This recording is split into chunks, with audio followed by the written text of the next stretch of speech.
Now let's perform a clear setup of our Apple iPhone 16 Pro or 16 Pro Max. We switch on the device with the power button on the right side. This button, not the camera button, it's this button. If you see that screen here, you can start with the setup process. We swipe up to open to start the setup process. Now we can choose our language we like to speak.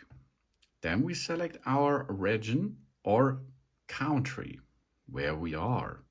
That means this is in syntax of your country, what you can download out of the App Store, for example, and so on.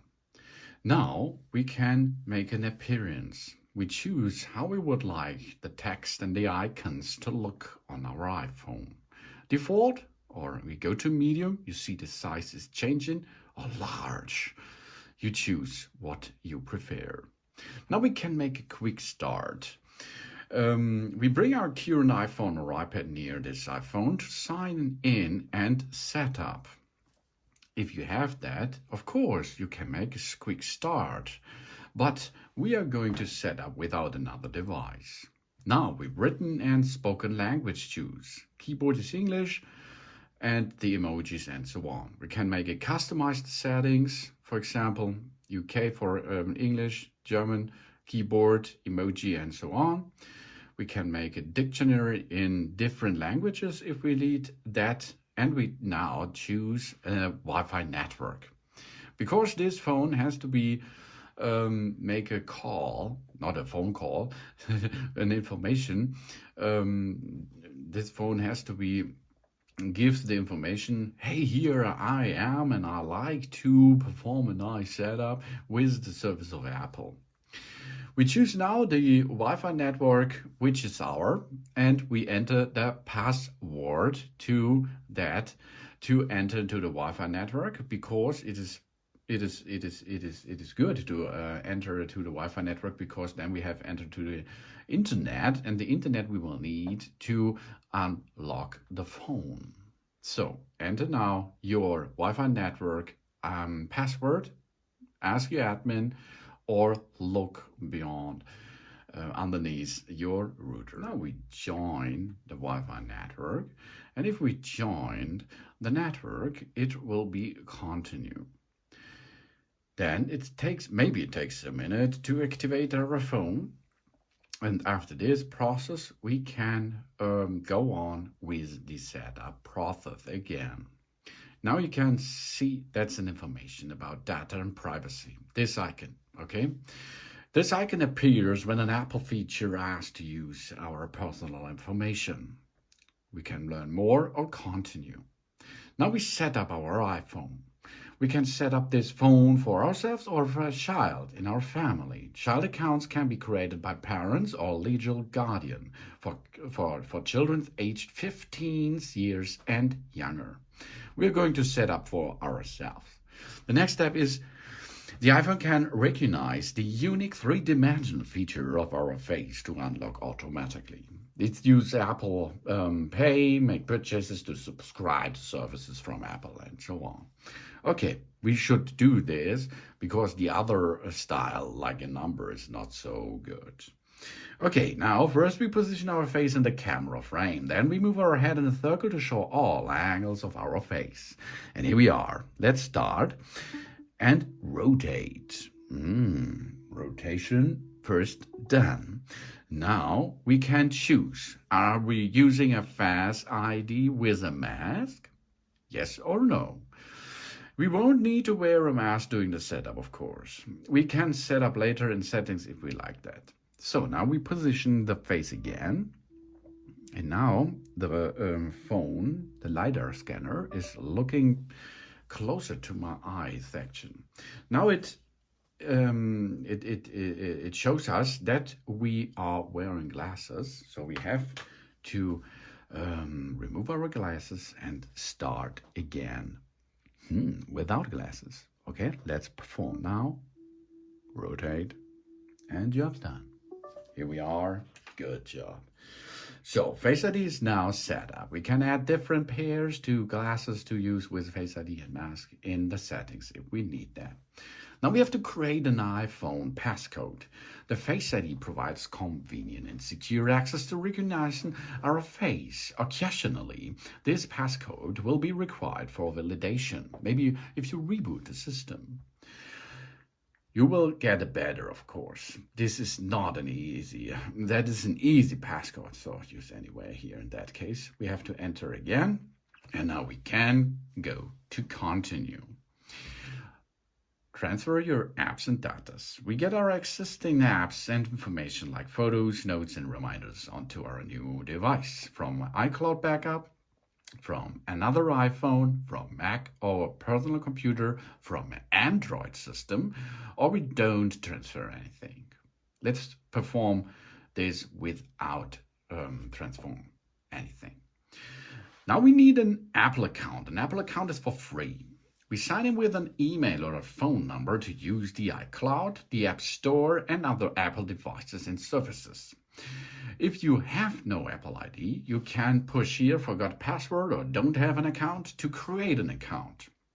And the Apple account is not the same password or passcode as we did before to unlock the Face ID.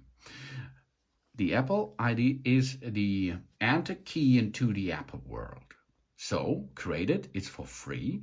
And this Apple ID you can use on all your other Apple devices, like an iPad and so on.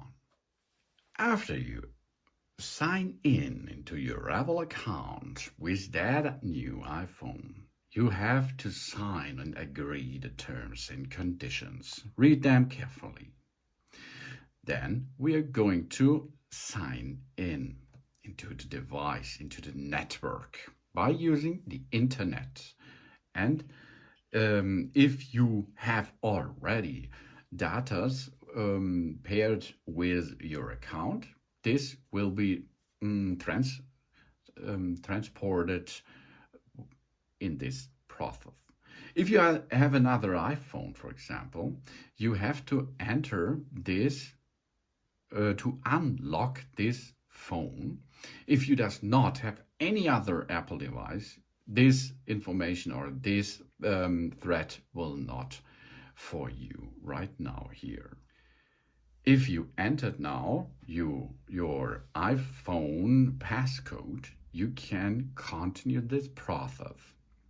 If you don't know the iPhone passcode, then you will have a little problem, but there are other solutions for that problem, of course. But now we make this to our new phone. Here we can see everything set up as we had it to our other iPhone, if you have another iPhone, of course. Now we can customize, and customize is like if it is brand new. Update your iPhone automatically. Of course, continue. And then location services. Turn on location services or do it later. But the location services is really important for navigation or something else. So turn it on, it's better, but it's your choice.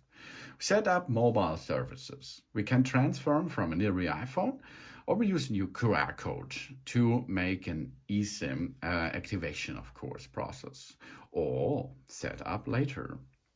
Screen time. We get a weekly report with insights about our screen time and set time limits for apps we want to manage, for example. That's a good information each week. And iPhone analytics. We help Apple improve its products and services by sharing diagnostic and usage data from this phone. If you like that, perform this. If it does not, you do not have to do this. Then you can choose the dark mode, automatic mode, or light mode. As you like. I prefer the dark mode. And silent mode. You can toggle the silent mode on and off or check it in the status control. Okay, this is information. And now the next thing is, here it is, the action button. The action button is located on the left side above the volume up button. So now we can customize that. We can go and switch there to silent mode. Ooh, that's not so fast. To focus mode, to camera mode, to torch, voice memo, recognize music, translate, magnifier, shortcuts, accessibilities, and no action. What we should choose here? I think the camera is cool. Or focus? No, let's check the camera. So, camera control. That's not because of the action button. The camera control is the new button over there. Let's have a look here. There it is. This button here. This is the power button and this is the camera control button.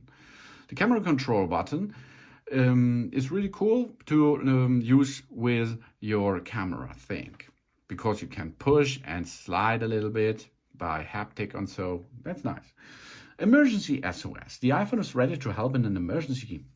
We press and hold the power button and one of the volume keys, and either volume button to make an emergency call, of course. We have a crash detection with that device here. If our phone detects a serious car crash, it will automatically try to call the emergency services. And in selected countries, the emergency SOS via satellite is available. The iPhone can try to text emergency services via satellite if it cannot be connected to a mobile network. Really life-saving feature. And now, welcome to your iPhone. Swipe up and you are in now.